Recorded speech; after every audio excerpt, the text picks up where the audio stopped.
Today, we're talking about one of the most interesting topics in real estate investing, Airbnb arbitrage. And honestly, I didn't really know what that was until a few months ago. So I'm excited to have our guest here share all of the information about arbitrage with you. This is Branching Out, where real estate meets real life. Real conversations about building steady, meaningful wealth through real estate, helping everyday professionals gain clarity, build confidence, and move forward with a plan they can trust. So our guest today is Josh Nowlin.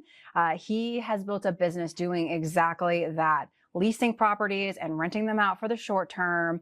He also actually manages his own long-term rentals locally, and I think he has some in Virginia. We'll talk all about that.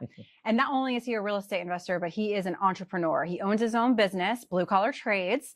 And so you guys are going to get a three-fer today. We are going to talk about Airbnb arbitrage, a little bit about the long-term rentals, and then how entrepreneurship is involved in all of those things. So thank you, Josh, for being here on our show. Thank you for the invite, Christina. I really appreciate it. You told me before we started that this was your very first podcast. Yeah, I'm excited. Hopefully I don't mess up too much, but we'll see how it goes. I think it'll be good. I think you'll be perfectly fine. So let's talk a little bit about you and your background and how you got started in real estate investing. Let's start there. That's enough questions. So got started, been doing heat and air since I was 16 years old. Started high school and college at the same time. Fast forward, I worked for a company. I was a manager for them for about a rough 6 years before they sold. And in that time, I ended up going to school of the evening to get my real estate license because I thought that I'd have better access to the deals on the MLS. And come to find out, they're not exactly always on the MLS. They're in other means. And so I had to learn that the hard way. But doing that started the journey. Awesome. I forgot you had your real estate license. Yeah.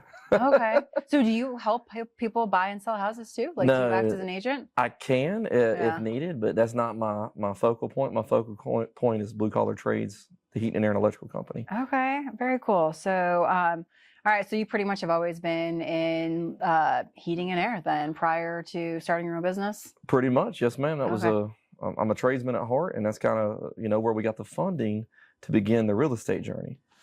Okay, very cool. Very smart. Very smart. So how long has Blue Collar Trades been in business? So we've been in business since 2022. We've been around 3+ years at this point. All right, very cool. So when you started investing in real estate, did you start off with long-term rentals or did you start off in that Airbnb arbitrage side? So that's a great question. So basically we had an opportunity come about.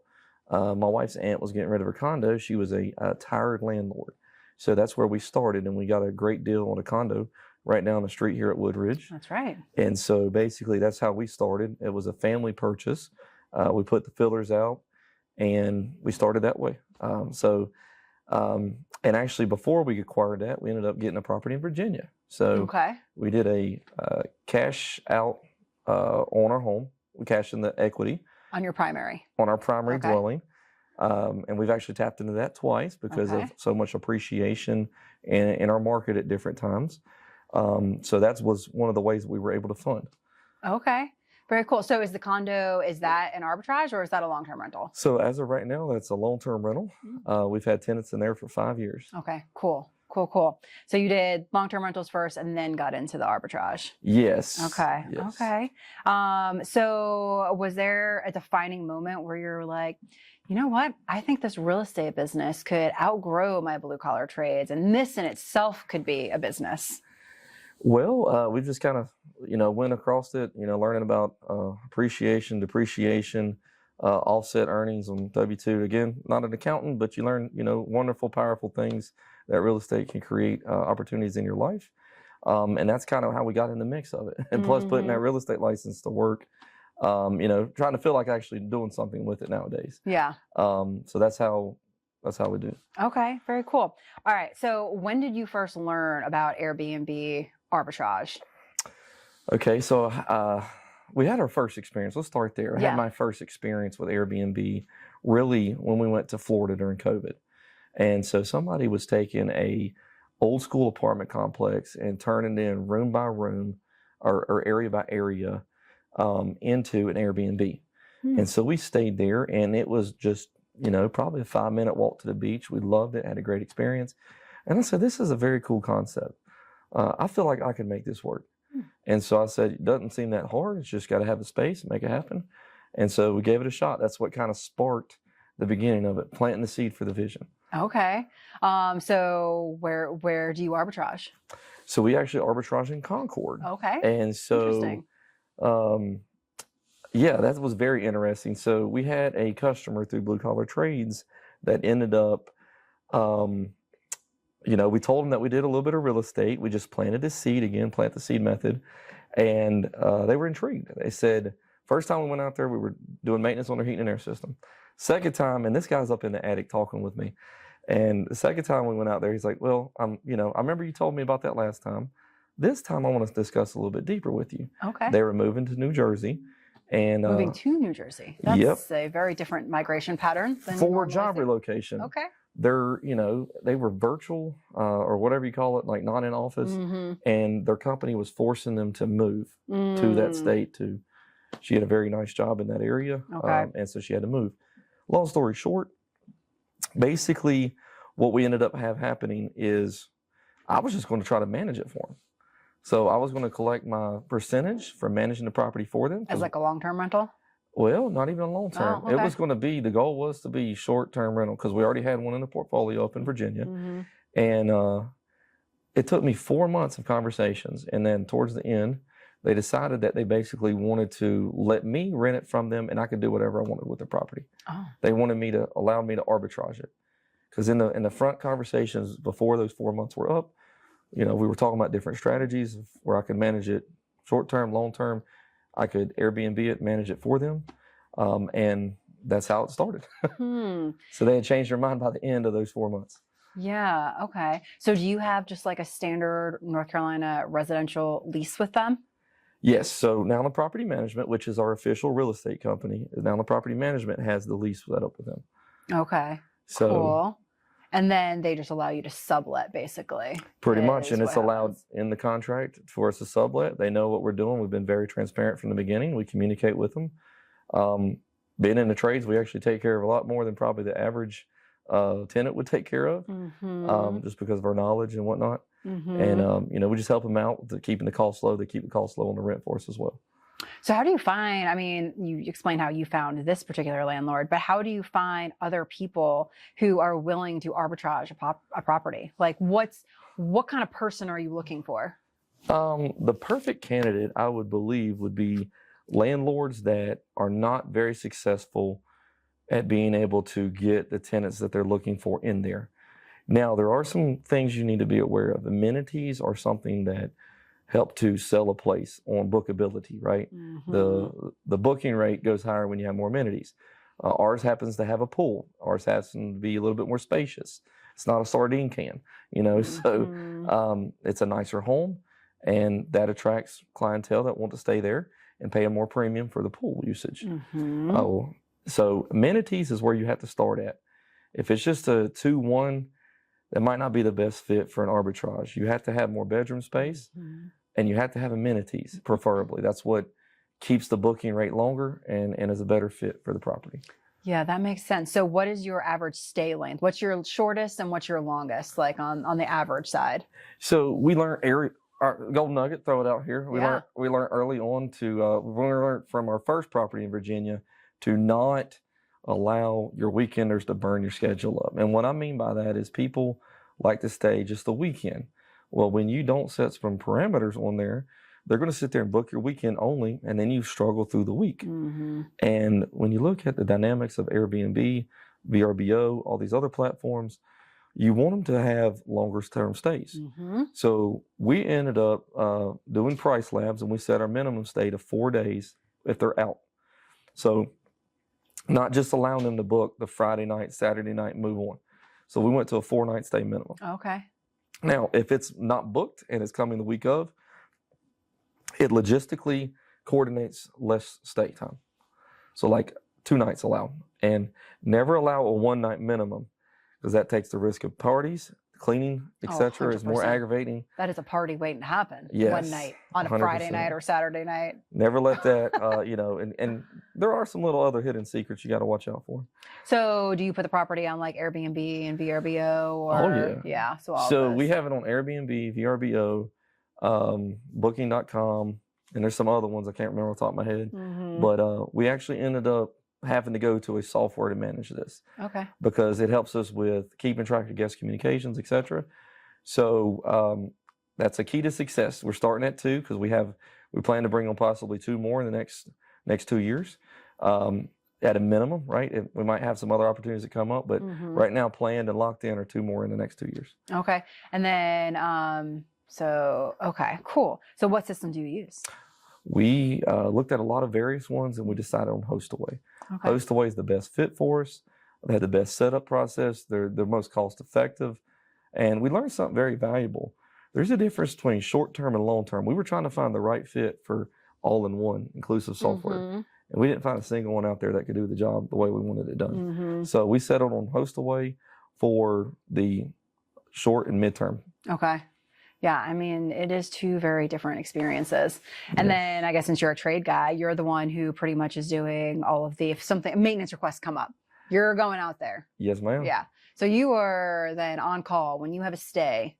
You basically are on call for the entire length of their stay because, people who are staying there short term, they probably expect you to be there pretty immediately. But I mean, the good thing about dealing with, or I wouldn't even say dealing, I'd say working with the clientele that you have in the short and midterm world is that they're less needy than you would realize. Really? So your average tenant that is at a rental property, they're a little bit more demanding sometimes than your Airbnb guest.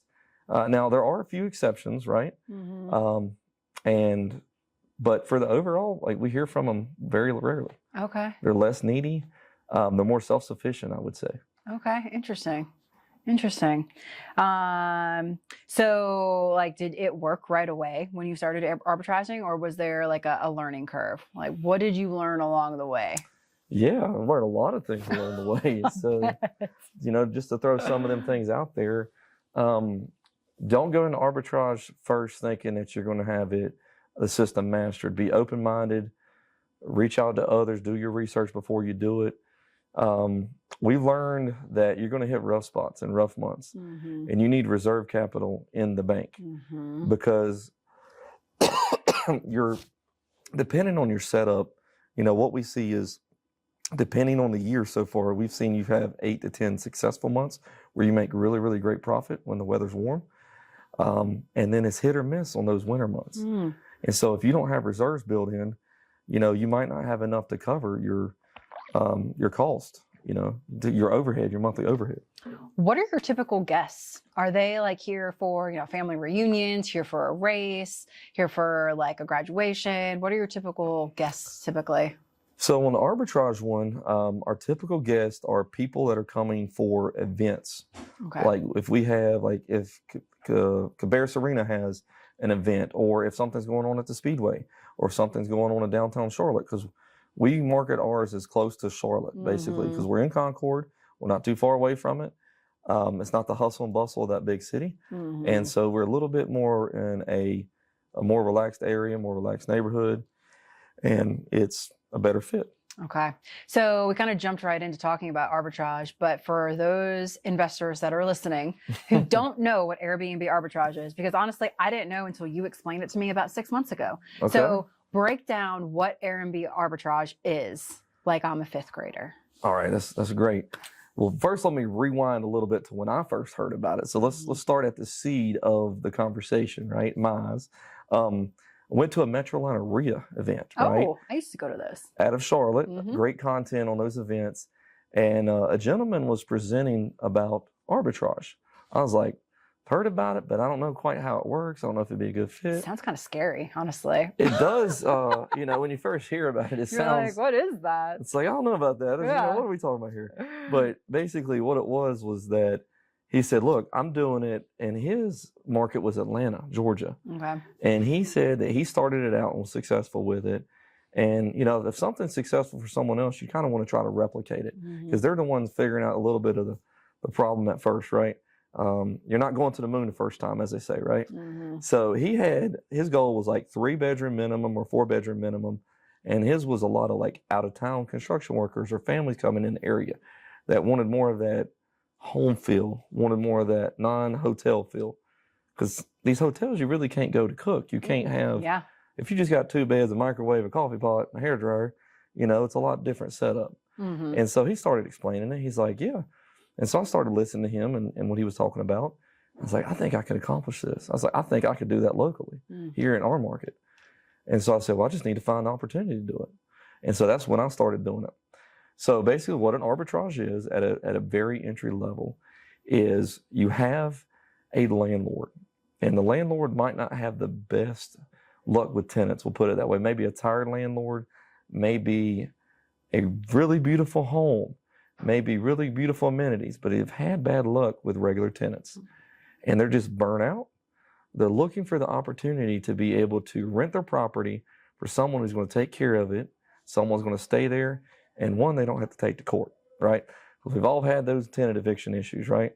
And so with that being said, that's the perfect landlord opportunity, is to find a property with amenities or in a good market, like near a lake, a pool, a hot tub, something very fun nearby, and say, hey, look, I've got an opportunity, a proposition for you. I would like to rent it under my business and sublease it on these platforms. Now, they may not be comfortable with it, that they never heard about it.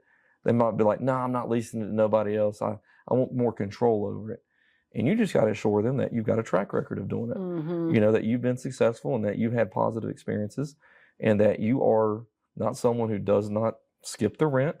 And, things like, try to highlight on the things that they've failed at with prior tenants and bad experiences. That's the best advice I can give you, is basically you're renting it from a landlord. You and your property management company or whatever you want to rent it under are subleasing it on platforms like VRBO, Airbnb, or whatever you do, or you can do direct with your own website. But the marketing on the bigger platforms is what really gets you the traction.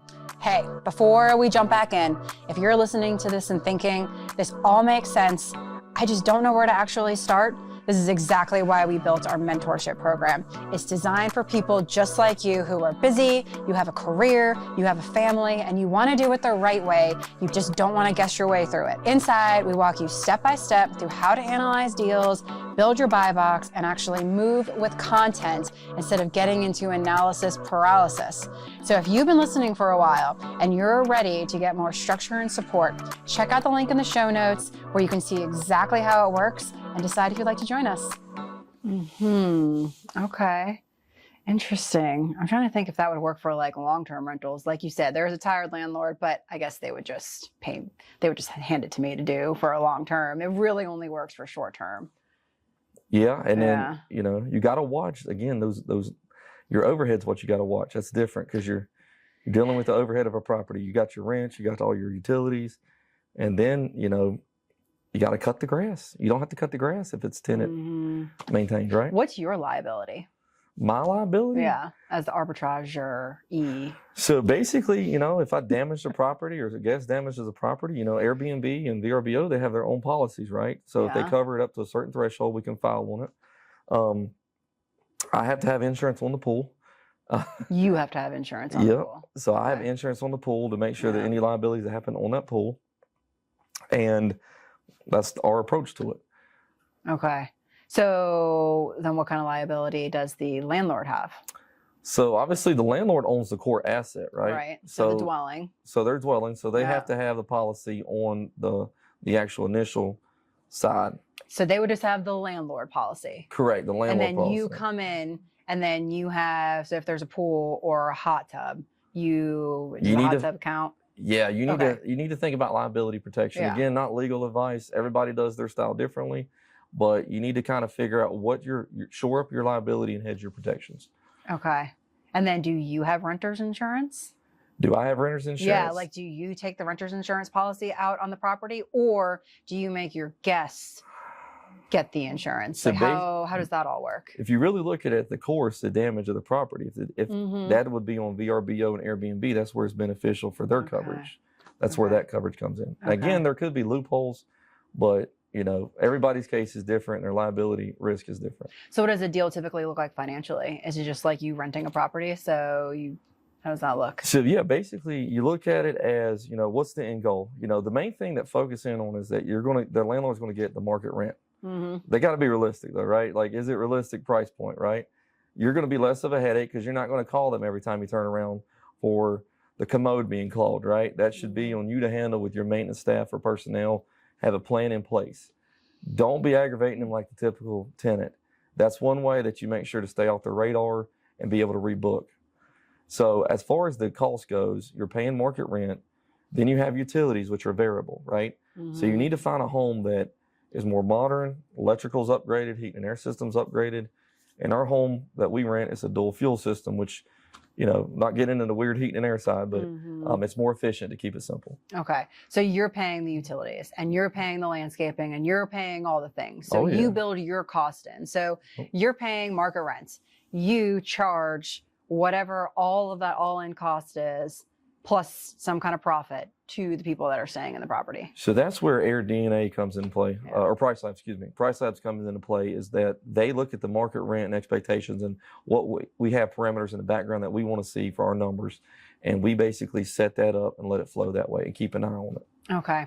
So, all right. So then you must have a lease drafted up that is more than the standard North Carolina lease. It sounds like you would need. It's got a few tweaks. Oh yeah. It sounds like it has a few tweaks. Because it sounds like the landlord would want you to have a commercial lease. Like if I was a landlord, I would be like, well, I would want you to sign a commercial lease with me because you're basically running a business. And I mean, you're already doing heating and air, and that's like the HVAC part is a big part of that. That's usually why tenants won't want to sign a commercial lease is they're like, I don't want to pay for the HVAC stuff, but you are like, fine, I'll just fix it myself.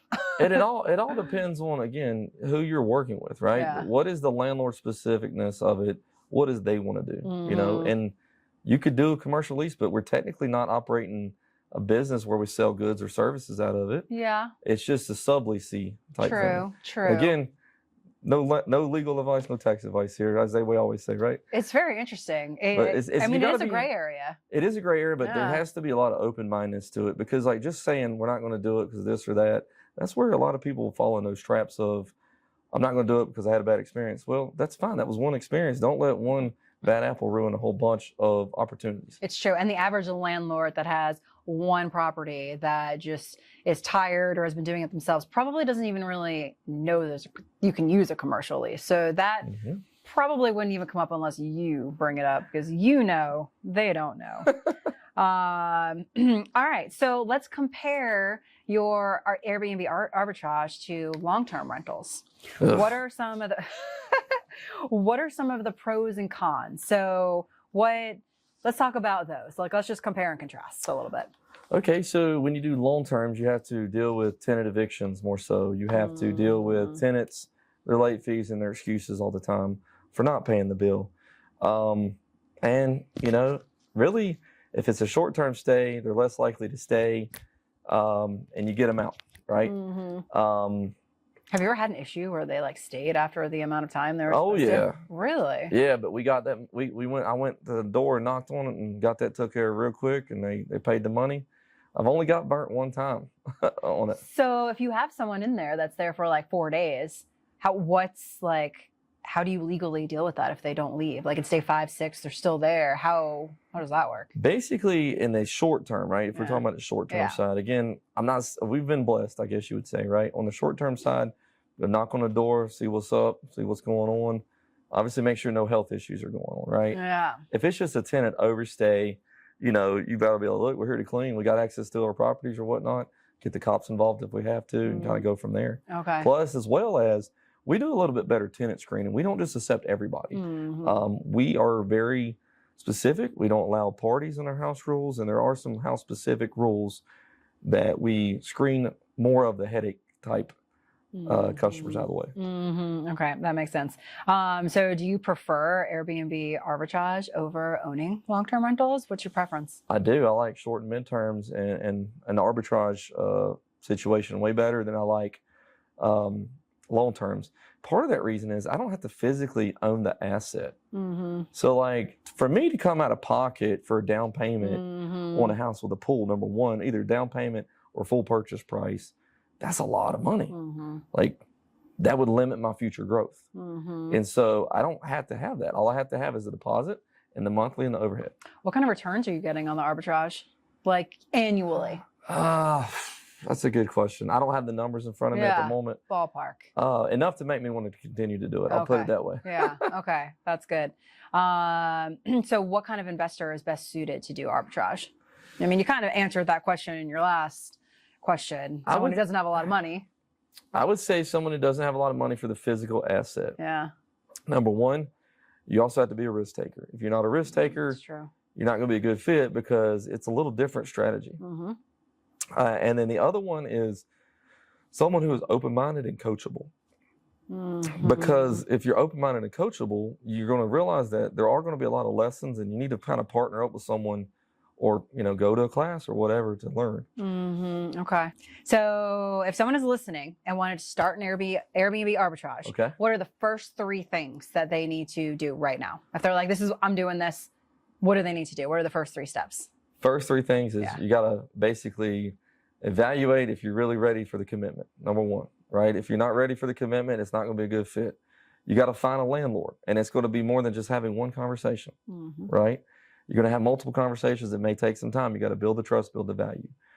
And then the other thing is you got to start planning logistics behind the scenes. That's a big key to success. You got to say, okay, well, how am I going to set up this property? What type of furniture are we using? Where are we buying it from? Where are we buying the linens from? And then make sure that the physical property, this is one key, has room to store all your linens, has room to store all your cleaning supplies, etc. If you've got no closet space, it might not be the best fit. So how are you finding these landlords? And let me answer that question with my own rebuttal. I have had people reach out to me for the properties that I have listed for management and say, hey, I'd like to arbitrage your property. And I don't really know enough about it to move forward. What kind of questions would I ask somebody to tell that they are a legitimate person? Well, the questions you would ask would be like, okay, no problem. Can you send me the property? Let me look a little bit more. Kind of do a little bit of background digging. Look to see how many beds and baths there are. Well, no, if it's you and you were reaching out to me because I'm a property manager and I have a listed If it's us having a conversation? Yeah, and you were like, hey, let me arbitrage one of your rentals that you're managing for a third-party owner. What kind of questions should you be asking me? What kind of questions, if you cold called me and you were like, hey, I wanna arbitrage one of your rental properties. Lease it to me and I will Airbnb arbitrage. How should I be interviewing the potential people? The potential people, the yous. Okay, so if I'm you, the way I'm gonna ask is I'm gonna say, number one, can you show me a little bit of a track record? Do you have a track record? Or if this is your first one, be open-minded and kind of have an interview with them if it's worth the opportunity. Make sure they got an established business.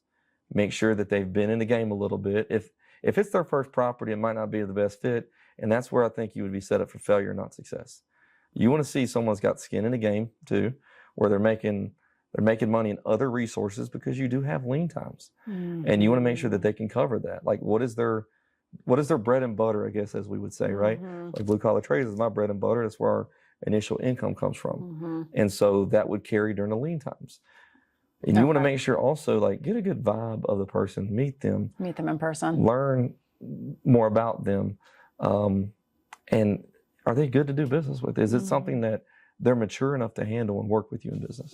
I'd be open to that. All right. So what are some of the biggest mistakes new hosts make? Oh, man. This is a fun one. Okay. So the biggest mistakes. So I can tell you a long time ago when we did our very first Airbnb non-arbitrage, I thought people were true to their word. They would check in at the time they said they would be there. Dead wrong. So I was tired. I think it was a really long night. So I go to bed. And then I get a text message like, hey, we're here. The door code wouldn't work. And I thought I broke down the door code as simple as I could. And the guy had never, 1, 2, 3, 4, 5. he never used electronic lock. Oh. And so you had to touch it. That particular model, you had to touch it by the back of your hand to quote unquote, wake it up. Then you enter the code. Well, this guy had never used electronic lock in his life. Long story short. Oh my goodness. By the time I got it, it was 1 a.m. to reply to him. I'm like, hey man, blah, blah, blah. I just saw it. Like 11. He said he would be there at 9. I'm like, well, it's going to be late. That's the rookie mistake that I made. So I credited him the whole night. So my very first night, I lost money. But we've continued to learn and grow and make way more money now. So I have learned to make sure that we spell it out verbatim and to make sure that before I go to bed that the guest is checked in. For sure. I'm sure you have a lot of late nights. Oh, yeah. Yeah, I bet That's you where the do. commitment level comes in. Are you Yes. committed? Yeah, for sure. All right. So we both have faith-based firms. Blue Collar Trades is faith-based. We're Yes, ma'am. faith-based. So, stewardship comes with Oh, that. yeah. What do you do to give back to the community? So I actually teach heating technology at Rowan Cabarrus on Thursday nights, and next semester we'll be teaching customer relations in the fall, I should say, not summer. I'm a teacher at heart. I love to give back with my time, my talents, and my treasure, right? So that's my time. Obviously, I get a little compensated. I've got an associate's degree in that. And then also, I'm involved Sojo Small Business. We just started it back up, Oh, sweet. which I need to talk to y'all offline on that. For sure. But we had our first meeting recently, and so trying to give back in that, as even as a business owner, I don't know everything, but I learn, right? So that's how I'm trying to give back there. And then also, we hire interns from the college. We teach them. We spend time. We invest in them. We're investing in the future. Yeah, we invest in real estate, but like instead of investing in stocks, I also like to invest in people, because in order to make a future better for them, you got to invest in them. Sometimes you lose money because it might not be the best fit, but when it does work out, you feel like you really poured it into an asset that's going to make a lifetime difference. Yeah, for sure. In that That's individual. awesome. Very cool. All right. So now we are at our segment. We do it every show. It's called 5-Minute Fast Fire. So it's not as scary as it sounds. I'm going to ask you 5 questions, and All right. you're going to answer them in less than a minute, few sentences. All It's right. easy peasy. Okay. All right. Don't be nervous. All right. So I'm going to start the time. All right. What is the best business book you've ever read? Rich Dad Poor Dad. Okay. Same. And secondary, profit first. Okay. Cool. Yeah. I've said this many times, but Robert Kiyosaki, we need to connect, because so many investors that are on this show mention that book. What is your craziest Airbnb guest story? So the funniest one was the time that, in our description, it says seasonal pool. Well, customer came from out of state and was upset that the pool wasn't open. I'm like, yeah, it's not warm enough. I was like, typical one was Memorial Day to Labor Day. This is the first year we had the property. Learned this the hard way. And she's like, well, it says pool. I was like, yeah, did you not see where it says seasonal? She's like, well, I thought seasonal meant when it got warm outside, you'd have it open. I'm like, no, ma'am. I was like, typical here in the South, it's Memorial Day to Labor Day. Most big pools open that way. And she was not happy. And needless to say, we did give some credit back on that. Yep. Sounds like you may have lost money for that one. Yep. But you learned a lesson. Learn a lesson. You either pay to go to a class or you learn a lesson by losing financially. For sure. What's the biggest myth about Airbnb arbitrage? That it'll be easy. You got headaches that come up. You just got to learn how to deal with headaches. But I'd rather deal with some of the little light headaches than deal with tenants and having to take them and be between them and a judge in court. For sure. And this is something that I have said on multiple shows as well. I'm a Dave Ramsey girl. We all know that. He always says that Airbnbs are like running your own little mini hotel. Yes. That's what it is. So if you Yes. think it's going to be easy, exactly like you said, Nope. it is not. It is not passive income. You are 100% active in that. All right. Long-term rentals or Airbnb? I would say short and midterm. And that's the biggest thing, too, people need to be aware of, is that it's short and midterm. It's not just on Airbnb. We always say Airbnb, and we tend to it because that's the most common short and midterm marketplace that there is. But there are other ones, and I've since learned to be more open-minded to be on those platforms. Okay. What is the biggest key to business success? Biggest key to business success is to follow the golden rule: do unto others as you'd have them do unto you. And also stay in the line when you need to stay in the line. Yep, for sure. All right, good answers there. All right, Josh, thank you so much Yes, for ma'am. being on our show and sharing your story all about Airbnb arbitrage, dipping into a little bit of entrepreneurship. So how can people connect with you? Where can people find you? So they can find us mainly through Blue Collar Trades. It's 980-485-4492 is our phone number for our shop line. And they can also find us on bluecollartrades.com. And so that is the main way to get a hold of us. Also, my email address for the property management stuff is Josh, Josh, at Nowlin, NOWLINPM.com. Awesome. Wait, that's how you say your last name? It's not Nolan? It's Yeah. Nowlin? Well, I've heard it wrong for so many years. Oh You just my kind of roll with it. gosh. Wow. It's all All good. right. I just learned something today. No worries. No worries. All right, listeners, thank you so much for being here today. If you are a new investor and you need some clarity and guidance on Airbnb arbitrage or anything real estate investing, that is what we do here at Branch Wealth Partners. So go to our website, branchwealthpartners.com. You can shoot me an email, fill out the Connect Us form. I will get back to you. And if you are listening, go ahead and click like or subscribe or leave us a comment, and we will see you next time. See you later. Can I give you one shout out? Oh, yeah. So one shout out for Christina and her crew, and I hate that I'm missing it because I'm teaching on Thursday nights, is that their classes were at the level that I paid to be a part of before. So they're very high level classes that I think you would benefit from, and you should check them out. I unfortunately can't do it because it's Thursday nights, but I hope that you get to enjoy it. Wow. Thank you, Josh. I appreciate that. That was such a better close than I would do. All right, guys. See you next time.